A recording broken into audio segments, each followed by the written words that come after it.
우리 다 함께 찬송가 445장 대산을 넘어 험곡에 가도 함께 찬양하겠습니다.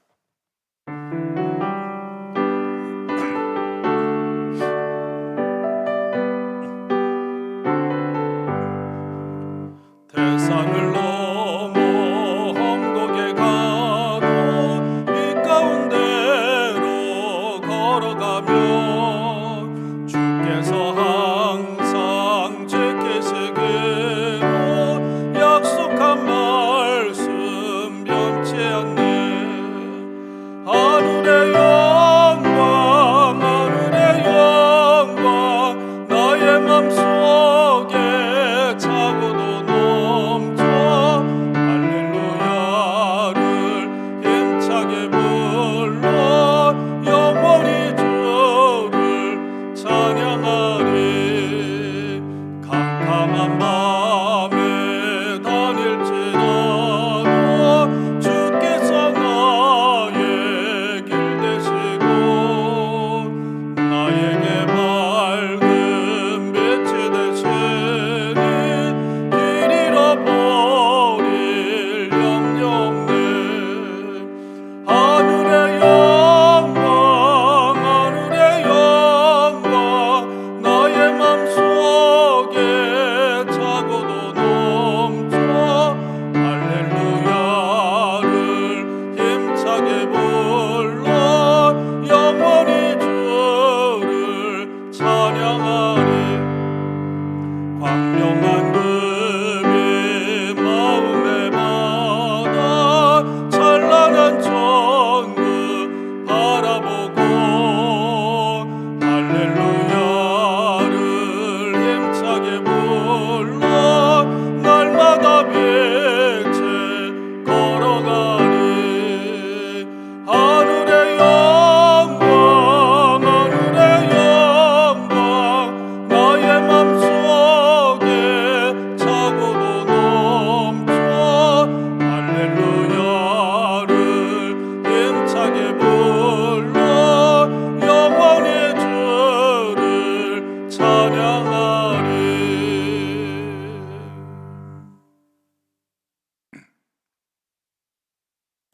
오늘 우리들에게 주신 하나님의 말씀은 신명기 29장 1절로 9절 말씀입니다.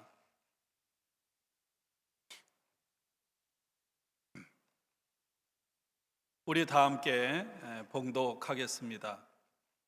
호렙에서 이스라엘 자손과 세우신 언약 외에 여호와께서 모세에게 명령하여 모압 땅에서 그들과 세우신 언약의 말씀은 이러하니라. 모세가 온 이스라엘을 소집하고 그들에게 이르되 여호와께서 애굽 땅에서 너희의 목전에 바로와 그의 모든 신하와 그의 온 땅에 행하신 모든 일을 너희가 보았나니 곧 그 큰 시험과 이적과 큰 기사를 내 눈으로 보았느니라. 그러나 깨닫는 마음과 보는 눈과 듣는 귀는 오늘 여호와께서 너희에게 주지 아니하셨느니라. 주께서 40년 동안 너희를 광야에서 인도하게 하셨거니와 너희 몸에 옷이 낡아지지 아니하였고 너희 발에 신이 헤어지지 아니하였으며 너희에게 떡도 먹지 못하며 포도주나 독주를 마시지 못하게 하셨으면 주는 너희의 하나님 여호와이신 줄을 알게 하려 하심이니라. 너희가 이곳에 올 때 헤스본 왕 시온과 바산 왕 옥이 우리와 싸우러 나왔으므로 우리가 그들을 치고 그 땅을 차지하여 르우벤과 갓과 므낫세 반지파에게 기업으로 주었나니 그런즉 너희는 이 언약의 말씀을 지켜 행하라. 그리하면 너희가 하는 모든 일이 형통하리라. 아멘. 오늘도 주님의 은혜가 여러분의 삶에 살아가는 모든 자리자리마다 가득 넘침을 믿습니다. 그 은혜 가운데 오늘도 기뻐하며 감사하며 소망 가운데 살아가시기를 주님의 이름으로 축원합니다. 신명기 오늘 29장 1절부터 30장 20절은 모세의 세 번째 설교입니다. 신명기 27장 28장에 있는 축복과 저주에 대한 말씀을 다시 한번 요약하고 있는 설교입니다. 하나님께서 모압 땅에서 이스라엘과 세우신 언약의 말씀입니다. 모세는 두 번째 설교를 마친 후에 이스라엘 백성들을 해산시켰다가 다시 한 곳으로 불러 모았습니다. 하나님과 이스라엘 사이에 언약을 맺기 전에 모세는 지나간 역사, 과거에 행하신 하나님의 구원하심을 다루고 있습니다. 하나님의 구원 역사, 하나님의 구속사를 출애굽, 광야 유랑, 가나안 정착에 이르는 그 과정들을 정리하면서 그 과정에서 하나님께서 어떤 일을 행하셨는지를 소개하고 있습니다. 다시 말하면 역사적인 지나간 날들을 되돌아보는 회고라고 할 수가 있습니다. 이와 짝을 맞추어서 신명기 30장 1절부터 10절까지는 이제 이스라엘 백성들의 미래에 이루어질 하나님의 구원하심을 소개하고 있습니다. 그것은 역사적인 미래에 대한 전망이라고 할 수가 있습니다. 과거 지나간 날의 역사 속에서 하나님께서 행하신 일, 그리고 앞으로 미래에 이스라엘이 해야 할 행동과 그에 따른 하나님의 응답을 모세는 이 설교를 통해서 전하고 있습니다. 여러분, 지나간 날들에 하나님께서 행하신 일, 그리고 앞으로 하나님께서 행하실 모든 일, 그 모든 과정 속에는 하나님의 은혜, 하나님의 은총이 담겨 있습니다. 우린 늘 그런 얘기하죠. 지나간 날들이 하나님의 은혜였고 지금도 하나님의 은혜요. 우리들이 하나님 앞에 서는 그 순간까지의 모든 삶이 하나님의 은혜라고요. 우리의 삶의 모든 삶의 매 순간순간은 하나님의 은혜가 흐르고 있음을 잊지 않기를 원합니다. 하나님의 은혜를 통해 하나님께서 이스라엘 백성들을 고난 가운데서 구원해내셨고 앞으로도 함께 하셔서 인도하시며 구원해 주실 것입니다. 하나님께서는 이스라엘 백성들이 누구인지를 알도록 하기 위해서 출애굽에서 가나안에 정착하는 그런 긴 역사의 모든 순간순간을 주관해 오셨다는 사실입니다. 역사적인 회고, 신명기 29장 1절부터 9절까지 이스라엘이 오늘까지 하나님께서 행하신 구원의 역사를 이스라엘 백성들은 제대로 이해하지 못했다고 오늘 말씀은 가르치고 있습니다. 이스라엘이 끊임없이 불순종하고 하나님의 뜻에 반역한 이유는 바로 이스라엘 백성들을 향한 하나님의 구원 사건을 온전하게 깨닫지 못했기 때문에 벌어진 일이었다는 것입니다. 2절 3절 말씀입니다. 여호와께서 애굽 땅에서 너희 목전에서 바로와 그의 모든 신하와 그의 온 땅에 행하신 모든 일을 너희가 보았나니 곧 그 큰 시험과 이적과 큰 기사를 네 눈으로 보았느니라. 그러나 깨닫는 마음과 보는 눈과 듣는 귀는 오늘까지 여호와께서 너희에게 주지 아니하셨느니라. 이스라엘 백성들은 출애굽한 후에 40년 동안 광야를 유랑했지만 하나님의 보호하심으로 인해 여러분 광야에서 이스라엘 백성들의 옷이 낡아지지 않고 그리고 신발이 헤어지지 않도록 하셨습니다. 하나님께서 애굽에서 행하신 일을 출애굽 세대, 다시 말하면 오늘 말씀을 듣고 있는 이 출애굽 2세대의 아버지, 어머니, 할머니, 할아버지들이 두 눈으로 목격했습니다. 그리고 지금 이제 출애굽 2세대, 출애굽 사건을 경험하진 못했지만 바로 그 부모의 자식들은 광야 40년 동안 유랑하면서 광야에서 함께 하셨다. 그런 하나님의 인도하심, 먹여주심, 보호하심, 그리고 요단강 동편에 시온과 옥을 쳐부수는 그런 승리를 2세대 백성들은 자신들의 눈으로 목격할 수 있었습니다. 앞에 말씀드린 대로 출애굽을 통해서 하나님께서 행하신 이 위대한 일들을 이스라엘 백성들이 알지 못했다. 하나님께서 그 백성들에게 이 사건이 무슨 의미인지를 적절하게 해석할 수 있는 통찰력, 오늘 본문 말씀에 깨닫는 마음, 보는 눈, 듣는 귀를 주시지 않았다고 말씀하고 있습니다. 그래서 이스라엘 백성들이 광야에서 어떤 일을 합니까? 가데스 바네에서 하나님을 믿고 순종하지 않습니다. 그리고 광야에서 끊임없이 수많은 일로 인하여 하나님을 분노케 합니다. 불순종함으로, 원망하고 불평을 늘어놓음으로 하나님께서 그들에게 깨닫는 마음을 주시지 않았기 때문이라고 모세는 설교하고 있습니다. 이스라엘 백성들은 이 고난 가운데서 구원받고 광야 유랑하는 삶 속에서 하나님께서 보호하시고 인도하심을 경험하고 두 눈으로 보면서 하나님이 누구인지를 알아야 했고, 그 하나님 앞에서 우리 자신이 누구인지를 온전히 깨달아야었어야 했는데, 이스라엘 백성들은 하나님께서 그런 깨달을 수 있는 마음을 허락해 주시지 않았다고 말하고 있습니다. 참 어려운 이야기죠. 우리가 한 가지 주의해야 할 것이 있습니다. 하나님께서 깨닫지 못하게 하셨다.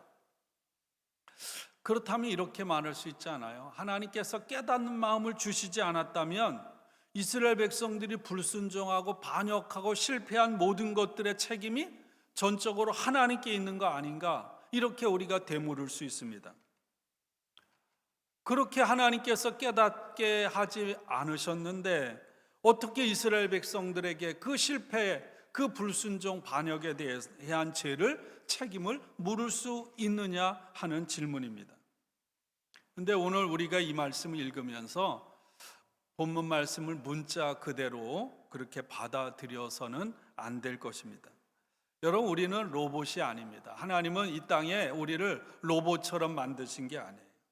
하나님은 우리를 노예처럼 만들어서 꼭두각시처럼 마음대로 부리는 분은 아닙니다. 하나님은 우리에게 당신의 형상을 따라 우리를 인격적으로 만드시고 저와 여러분들에게 자유의지를 주셨고요. 그리고 하나님의 마음을 깨닫고 하나님의 마음을 헤아려서 살아가기를 원하십니다. 하나님은 우리에게 은혜를 주십니다. 그러나 그것을 깨닫고 하나님의 뜻에 순종하는 마음과 열망을 가질 때 하나님께서 저와 여러분의 삶 속에 함께 하셔서 도우실 줄로 믿습니다. 오늘 말씀은 이렇게 말하고 있죠. 그러나 40년이 지난 오늘날, 지금 결국 이스라엘 백성들이 40년이 지나서야 어떻게 광야에서 40년 동안 유랑을 하면서 온갖 고난을 겪은 후에야 하나님의 섭리를 깨닫고 하나님께 대한 믿음과 순종할 수 있는 마음을 갖추게 되었다는 것입니다.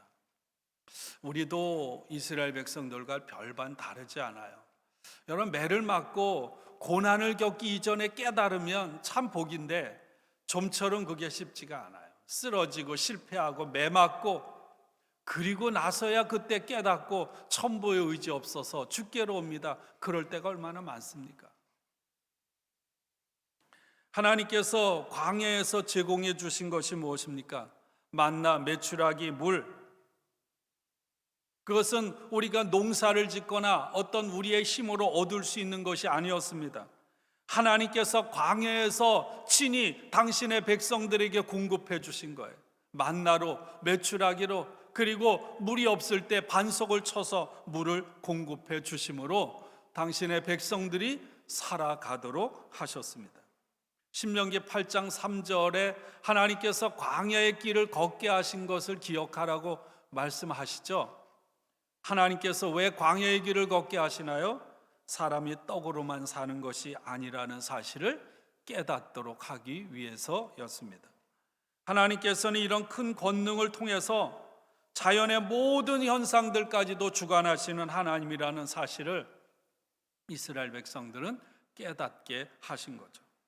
하나님은 여러분 어떤 물질이나 상황을 가지고도 이스라엘 백성들을 먹이고 돌보시는 분임을 믿습니다. 성자 예수님이신 하나님 또한 여러분 물고기 2마리와 떡 5개로 여러분 5천 명을 먹이고도 12광주리가 남는 그런 엄청난 기적을 행하신 분임을 믿습니다. 뒷부분이 이렇게 말하죠. 하나님께서 요단 동편을 차지하고 있는 아모리 족속의 헤스본 왕 시온과 바산 왕 옥과의 전쟁에서 이스라엘 백성으로 하여금 승리하게 하시고 그 땅을 차지하게 하셨다는 것. 모세는 하나님의 명을 따라서 그 땅을 르벤과 갓과 므낫세 반지파로 하여금 기업을 주어서 차지하게 하셨습니다. 이 교회 역사에서요, 신명기라는 율법서를 이렇게 단위별로 읽는 성경 읽기를 하는데, 이 신명기 26장 1절부터 신명기 29장 오늘 9절까지의 말씀을 한 단위로 끊어서 읽는 그런 과정을 거쳤다고 합니다. 신명기 26장 1절은 이렇게 시작합니다. 내 하나님 여호와께서 내게 기업으로 주어 차지하게 하실 땅에 내가 들어가서 거기에 거주할 때에, 이렇게 시작해서 오늘 29장 9절은 이렇게 끝납니다. 그런즉 너희는 이 언약의 말씀을 지켜 행하라. 그리하면 너희가 하는 모든 일이 형통하리라. 하나님께서 기업으로 주셔서 가나안 땅에 들어가 살게 될 때에 뭐 하라는 거예요? 하나님께서 주신 언약의 말씀을 그대로 순종해서 행하며 살아가라. 그러면 너희가 그 땅에서 하는 모든 일이 형통할 것이다. 오늘 말씀의 결론입니다. 너희는 이 언약의 말씀을 지켜 행하라. 그리하면 너희가 하는 모든 일이 형통하리라. 사랑하는 여러분, 하나님과 이스라엘 사이에 맺은 약속은 이스라엘 백성들이 그 약속을 그대로 지켜 순종할 때에만 의미가 있는 것입니다. 그래서 모세는 지켜서 행하라고 명령하고 있습니다. 하나님께서 모세를 통해 이스라엘 백성들에게 주신 율법은, 신명기는 그렇게 말합니다. 어떤 법이나 이념이나 사상이나 아니면 이스라엘 백성들을 무겁게 하는 그런 멍해나 고통이 아니었습니다. 하나님은 이스라엘 백성으로 하여금 행복하도록 살기 위해 율법을 주셨습니다. 그러므로 이스라엘 백성들에게 주신 율법은 이스라엘 백성들이 매일 매 순간 삶의 자리에서 살아내어야 할 그런 삶이었습니다. 하나님의 백성으로서, 오늘날로 말하면 그리스도인으로서 그리스도인답게 살아야 하는 지침이었습니다. 그렇게 할 때에 하는 모든 일이 형통하게 될 것입니다. 모세 시대나 오늘 이 시대를 살아가는 저와 여러분들이나 마찬가지입니다. 제가 지난 토요일 날 하나님의 백성으로서 저주를 받게 된 백성들이 그 저주를 푸는 유일한 길은 하나님께 돌아와 하나님께서 주신 말씀에 순종할 때 저주가 풀어지고 축복의 삶이 이어진다고 말씀드린 적이 있습니다. 사랑하는 여러분, 말씀의 사람이 되기를 축원합니다. 존 웨슬리가 성경을 연구하다가 하늘나라 하나님 나라 가는 길을 발견했습니다. 그리고 그는 평생도록 오직 한 권 책, 성경의 사람, 말씀의 사람이 되었습니다. 우리는 존 웨슬리의 뒤를 따르는 메토디스트입니다. 사랑하는 여러분, 하나님께서 저와 여러분들에게 행복을 위해서, 우리 삶의 모든 분야에서 형통하도록 하기 위해서 주신 하나님의 말씀을 무엇보다 사모하고 그 말씀을 따라 살아감으로 저와 여러분들을 향하신 하나님의 마음, 하나님의 기대, 하나님의 소원을 이루어드리는 그런 저와 여러분들이 되기를 주님의 이름으로 간절히 축원합니다. 저희들이 지난주 중에 요나서와 베드로 전후서를 읽었는데요, 특별히 베드로전서 1장 22절은 그리스도인으로서 어떻게 살아가야 하는지를 베드로 사도는 말씀하고 있습니다. 여러분은 진리에 복종함으로 영혼을 정결하게 해서 꾸밈 없이 서로 사랑하기에 이르렀으니 순결한 마음으로 서로 뜨겁게 사랑하십시오. 여러분, 그 삶이 저와 여러분이 주님 앞에 서는 그날까지 날마다 이루어드리는 삶이 되기를 축원합니다. 이제 이스라엘 백성들은 요단강을 건너 가나안 땅을 정복하려고 하고 있습니다. 오늘 하루 새날이 밝았습니다. 오늘이라는 새날이 저와 여러분 앞에 펼쳐져 있습니다. 여러분, 이 날을, 아니 우리의 앞날을 여러분들 어떻게 맞이하며 어떤 삶을 살아가시겠습니까? 순종하며 말씀을 따라 살아가고 무엇보다 순결한 마음으로 뜨겁게 사랑하며 살아가는 우리 모두가 되기를 주님의 이름으로 축원합니다. 우리 함께 기도하겠습니다. 하나님, 감사합니다. 신명기를 통해 우리를 향하신 하나님의 마음, 우리를 향하신 하나님의 기대와 꿈과 소원을 깨우쳐 주시니 감사합니다. 하나님께서 허락하신 삶의 자리에서 하나님이 주신 말씀을 사모하며 순종하며 살아가므로 우리도 이 땅에서 형통하며 하나님의 기대를 따라 행복하게 살아가는 우리 모두가 될 수 있도록 주여 인도해 주옵소서. 예수님 이름으로 기도합니다. 아멘. 여러분도 오늘 말씀을 품고 또 계속 기도 제목을 따라서 여러분들 기도하시되 특별히 하나님 코로나의 상황과 예배가 속히 회복되게 하옵소서 위해서 함께 기도하겠습니다. 함께 기도합니다.